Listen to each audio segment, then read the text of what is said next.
નમસ્કાર મિત્રો, આજના સૌથી અગત્યના સૌથી મોટા તમામ ગુજરાતી મિત્રો અને તમામ ખેડૂત મિત્રો માટે આજના સૌથી મોટા અને સૌથી મુખ્ય સમાચાર।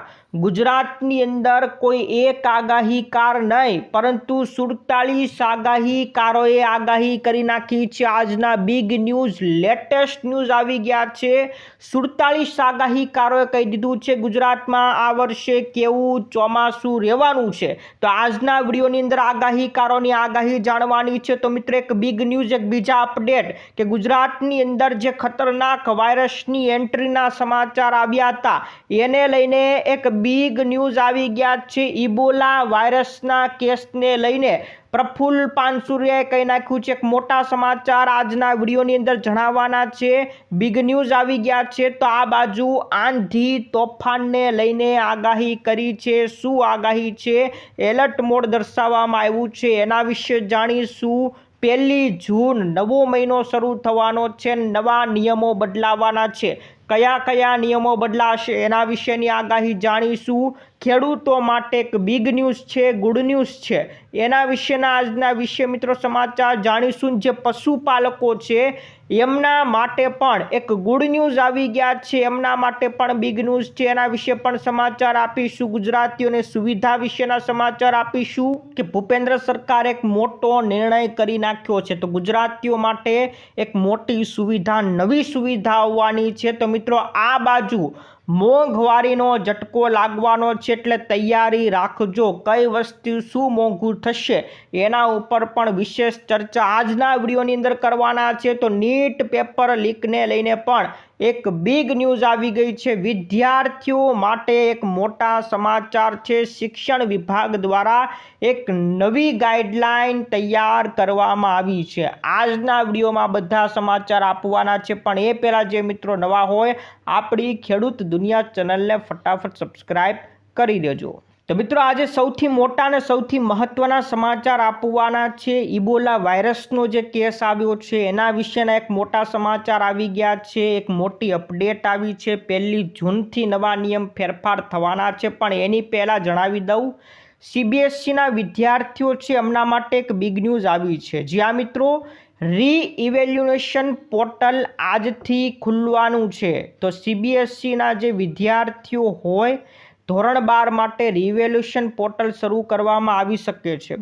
જે વિદ્યાર્થીઓને ઉત્તરવહીની ફોટોકોપી મળી ગઈ છે અને એમને એવું લાગતું હોય કે એના માર્ક ગણવાની ગણતરી ક્યાંક ખોટી રીતના થઈ છે, એ વિદ્યાર્થીઓને લાગતું હોય કે એને ઓછા માર્ક મળ્યા છે અથવા તો હજી ફરીથી એનું મૂલ્યાંકન કરાવવું છે, તો એમના માટે આજથી કદાચ પોર્ટલ ખુલવાનું છે। તમામ મિત્રો આજથી ઓનલાઈન અરજી કરી શકશે। અને એક મહત્વની અપડેટ એ છે કે પહેલાં જે 100 રૂપિયા ચાર્જ લેવામાં આવતો હતો એના બદલે હવે ખાલી માત્ર 25 રૂપિયા રીઇવેલ્યુએશન માટે ચાર્જ લેવામાં આવશે। સૌથી મોટા ગુડ ન્યૂઝ કહેવાશે। જે વિદ્યાર્થીને લાગતું હોય કે એના માર્ક ગણવાની અંદર ક્યાંક ભૂલ થઈ છે, ખોટી રીતે માર્ક ગણાયા છે, એના માર્ક ઓછા આવ્યા છે, તો એ ફરીથી પોતાનું મૂલ્યાંકન કરાવી શકશે। આ માટે ખાલી 25 રૂપિયાનો ચાર્જ ભરવાનો છે। કદાચ આજથી પોર્ટલ ખુલ્લું મૂકવાનું છે એવા ઉપરથી સમાચાર મળ્યા છે। તો CBSE વિદ્યાર્થીઓ માટે આ એક બિગ ન્યૂઝ રહેવાના છે। આ બાજુ ગુજરાતમાં વરસાદની આગાહી થઈ ગઈ છે। જ્યાં મિત્રો ગુજરાતમાં અસહ્ય ગરમી પડી રહી છે અને અસહ્ય ગરમી બાદ એક રાહતના સમાચાર આવી ગયા છે। હવામાન વિભાગે 30 મે એટલે કે આવતીકાલથી 2 જૂન સુધી રાજ્યના 12 જિલ્લાની અંદર મધ્યમ અને હળવો વરસાદ પડવાની આગાહી કરી છે। તો આવતીકાલથી જ વરસાદની આગાહી કરવામાં આવી છે। અરબી સમુદ્રમાં ચોમાસું આગળ વધતા સ્થિતિ સર્જાવાની છે। આ દરમિયાન 40થી 50 કિલોમીટરનો પવનની ગતિ પણ તમને જોવા મળશે। પવન ફૂંકાશે। અત્યારે 44 ડિગ્રી અને 43 ડિગ્રી કાળઝાળ ગરમી પડી રહી છે, ત્યારે એ વચ્ચે એક રાહતના સમાચાર મળી ગયા છે કે આવતીકાલ 30 તારીખથી લઈને 2 જૂન ગુજરાતમાં હળવાથી લઈને મધ્યમ વરસાદ પડે એવી આગાહી કરવામાં આવી છે। આ સાથે તમામ મિત્રોને એ પણ જણાવવું છે કે હાલ ચોમાસું ક્યાં પહોંચ્યું છે? શું ખરેખર ભારતમાં એની એન્ટ્રી થઈ ગઈ છે? મિત્રો, અત્યાર સુધી અહેવાલ મળી રહ્યા છે કે 25 તારીખથી 27 તારીખમાં કેરળમાં ચોમાસાની એન્ટ્રી થઈ જશે, પણ હજી સુધી કેરળમાં કોઈ ચોમાસાની એન્ટ્રી થઈ નથી. અહીંયા રહ્યું કેરળ, હજી ત્યાં લાલ લીટી છે, એટલે હજી ત્યાં કેરળમાં ચોમાસાની એન્ટ્રી થઈ નથી. જ્યાં તમને બ્લુ લાઇન દેખાય છે શ્રીલંકાનો વિસ્તાર છે, એ શ્રીલંકાની અંદર જ હજી ચોમાસું પડ્યું છે, એટલે કે અહીંયા શ્રીલંકામાં ચોમાસાએ બ્રેક લઈ લીધી છે. તો હાલ ચોમાસાએ બ્રેક લીધો છે. હવે ક્યાં સુધી બ્રેક રહેશે કોઈ આગાહીકારોને ખબર નથી.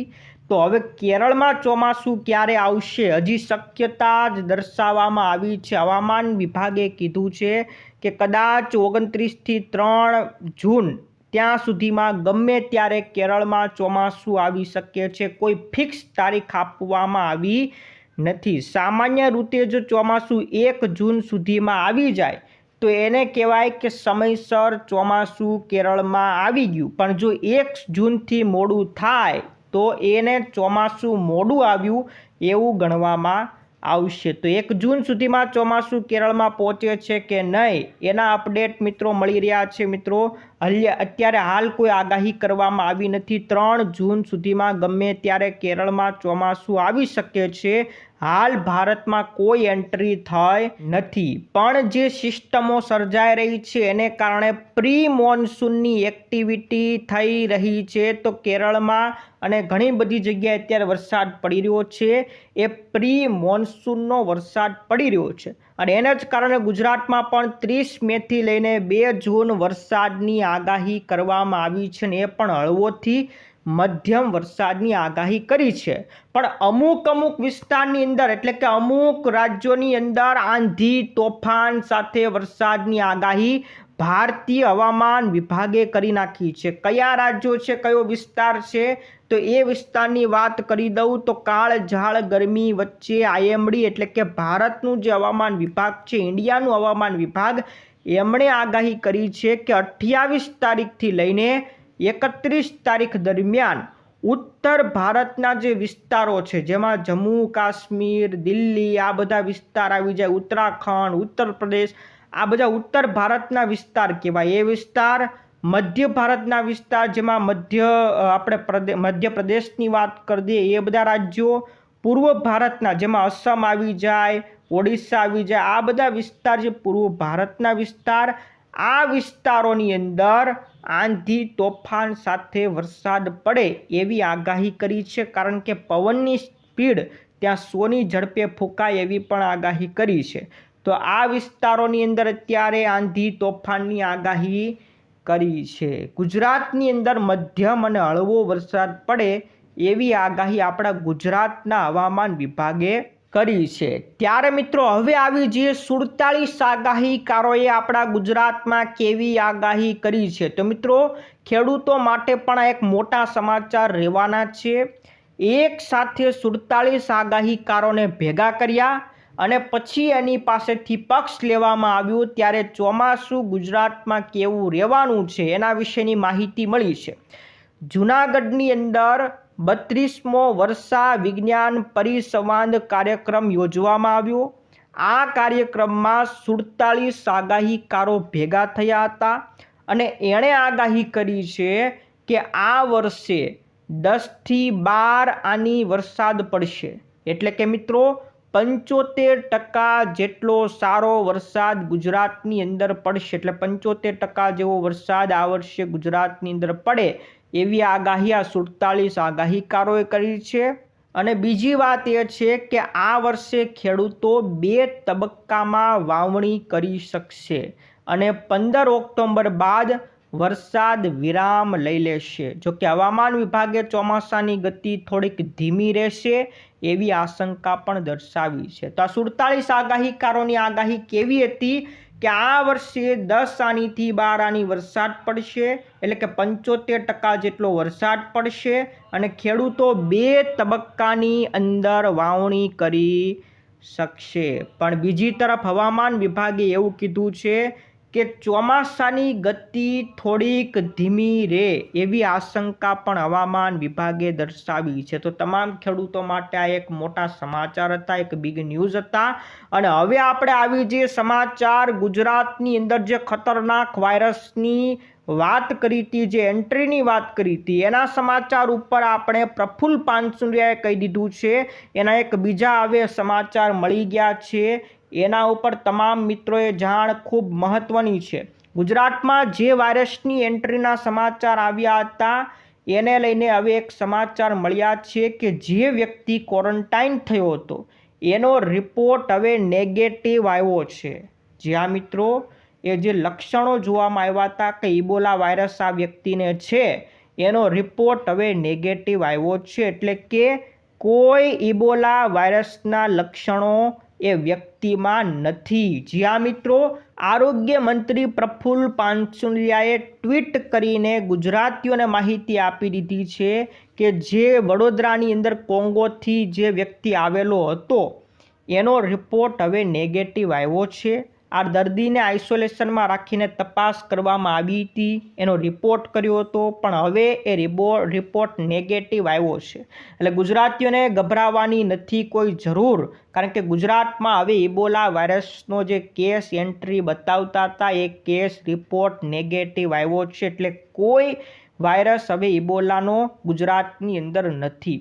આપણે વાત કરી દઈએ કે આવી વાત શા માટે ફેલાણી હતી. તો જે કોંગોથી જે વ્યક્તિ આવ્યો હતો વડોદરાની અંદર, એ વ્યક્તિને એવા લક્ષણો દેખાતા હતા એટલે હોસ્પિટલની અંદર આવ્યો. હોસ્પિટલમાં એવા જ લક્ષણો, ઇબોલા વાયરસ જેવા જ એનામાં લક્ષણો દેખાતા હતા.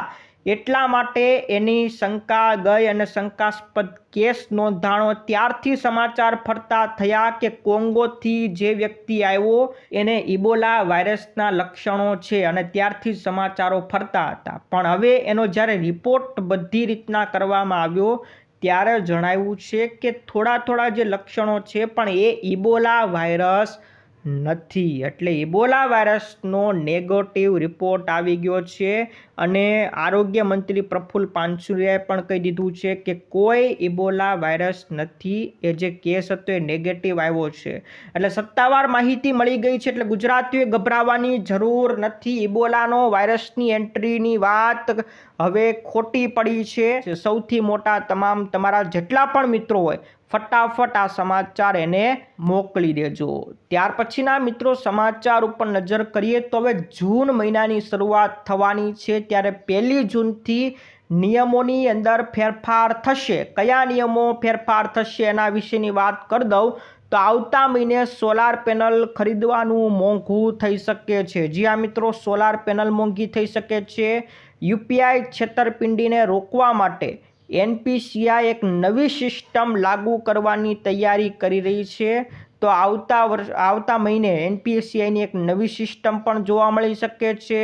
પરિણામે હવે મોકલનારનું નામ હવે દર્શાવવામાં આવશે. એટલે કે જે યુપીઆઈ જે નામ હશે, એના બેંકમાં નામ હશે, એ જ નામ એટલે કે સાચું નામ દેખાડવામાં આવશે. એલપીજી સિલિન્ડરના ભાવ વધી શકે છે. એના ઉપર પણ મિત્રો સમાચાર કે નવો મહિનો શરૂ થાય એટલે અત્યારે હવે પેટ્રોલના જેવી રીતના ભાવ વધ્યા એવી જ રીતના નવા મહિનાની શરૂઆતમાં જ એલપીજી સિલિન્ડરના ભાવ પણ વધી શકે છે. એટલે એ પણ એક મોટી અપડેટ આવી છે. ઘણી બેંકો તેમની એટીએમ ટ્રાન્ઝેક્શન ફી, મફત રોકાણ ઉપાડની મર્યાદા અને ફિક્સ ડિપોઝિટ વ્યાજ દરોની અંદર સુધારો કરી શકે છે. તો એટલી વસ્તુની અંદર ફેરફાર થઈ શકે છે. આ 1 જૂન એટલે કે આ નવો મહિનો આવે ત્યારથી આ ફેરફાર થાય એવી શક્યતા દર્શાવવામાં આવી છે. ત્યાર પછીના મિત્રો સમાચાર, શિક્ષણ વિભાગે એક નવી ગાઈડલાઈન જાહેર કરી છે. આપણા ગુજરાતના શિક્ષણ વિભાગ દ્વારા એક ગાઈડલાઈન જાહેર થઈ ગઈ છે. હમણાં એવું કીધું છે કે તમામ વડી કચેરીઓ, યુનિવર્સિટીઓ, કોલેજો, શાળાઓ આ બધા માટે એક ખાસ પરિપત્ર જાહેર કર્યો છે. અને નવો આદેશ કરી નાખ્યો છે કે હવે બેઠકો ઓનલાઈન યોજવી ફરજિયાત છે. એટલે કે જે યુનિવર્સિટીઓ, કોલેજો, શાળાઓના જે આચાર્યો, શિક્ષકોની બેઠકો થાય એ બેઠકો ઓનલાઈન કરવાની રહેશે. એટલે કે ઘરે બેઠા તમે બેઠકો કરજો. વિદેશ અને અન્ય રાજ્યોના બિનજરૂરી પ્રવાસ ઉપર પ્રતિબંધ લગાવવામાં આવ્યો છે. વધારાના સરકારી વાહનો પરત કરવાની જાહેરાત કરી છે.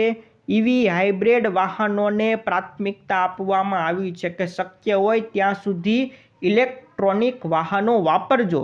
આ સાથે કાર પુલિંગ કરવાનું કહેવામાં આવ્યું છે. પીએનજી ગેસ અને સ્થાનિક ઉત્પાદનોને પ્રોત્સાહન આપવાનો આદેશ પણ કરવામાં આવ્યો છે. તો જે મિત્રો પેટ્રોલ ડીઝલને લઈને મોદી સરકારે નિવેદન આપ્યું હતું એને લઈને હવે ગુજરાત સરકારનું શિક્ષણ વિભાગ પણ એક નવી ગાઈડલાઈન લઈને આવી ગયું છે. ત્યાર પછીના મિત્રો ખેડૂતો માટે એક બિગ ન્યૂઝ આવવાના છે. ખાતર ઉત્પાદન આપણા દેશની અંદર જ થાય એ માટે હવે ભારત સરકાર પ્રયત્નો કરી રહી છે. આપણા ભારતને ખાતર ઉત્પાદનમાં આત્મનિર્ભર બનાવવામાં આવશે. ભારત સરકાર એક મોટું પગલું ભરવા જઈ રહી છે. સરકાર ટૂંક સમયની અંદર કોલસા ગેસિફિકેશન આધારિત યુરિયા ઉત્પાદન માટે એક નવી નીતિ જાહેર કરશે. એટલે કોલસામાંથી યુરિયા કેવી રીતના બનશે એની આખી નીતિ બનાવવામાં આવશે. આ નીતિથી વિદેશી કુદરતી ગેસ પરની 25% આયાતી નિર્ભરતા ઘટવાની છે. એટલે આપણે વિદેશમાંથી જે કુદરતી ગેસ લાવીએ છીએ એની 25% ઘટાડો થઈ જશે અને અબજો રૂપિયાની મુદ્રા આપણે વિદેશી મુદ્રા બચી જશે. તો આ સૌથી મોટા સમાચાર રહેવાના છે કે આપણા દેશની અંદર જ હવે ખાતર બને એની એક ખાસ સુવિધા, એક નવી ટેકનોલોજી વિકસાવવામાં આવશે. કોલસાથી જ યુરિયા ખાતર બને એ પ્રકારની આખી નીતિ જાહેર કરવામાં આવશે. આનાથી ખેડૂતોને પણ ફાયદો થશે.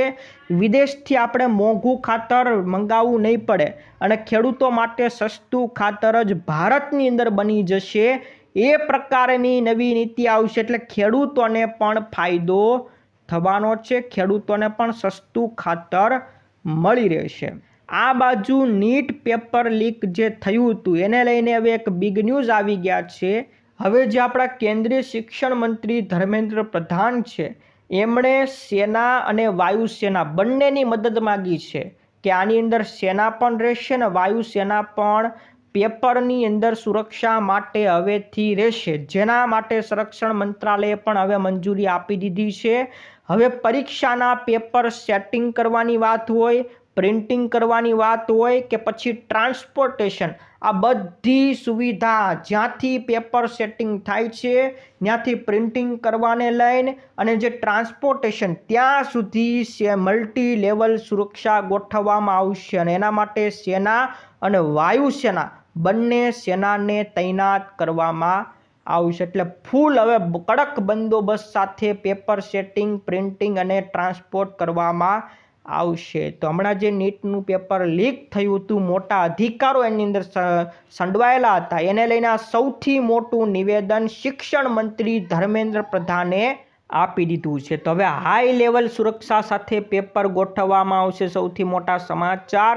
તો આ બાજુ એક સૌથી મોટા ચોંકાવનારા સમાચાર, મોંઘવારીને લઈને મોટો ઝટકો પડી શકે છે. રોજિંદી ચીજ વસ્તુઓની મોંઘી થઈ શકે છે. જ્યાં મિત્રો એક અહેવાલ આવ્યો છે કે કાચા માલની વધતી કિંમતોને કારણે કંપનીઓ એના ભાવ વધારવાની પૂરેપૂરી તૈયારી કરી શકે છે.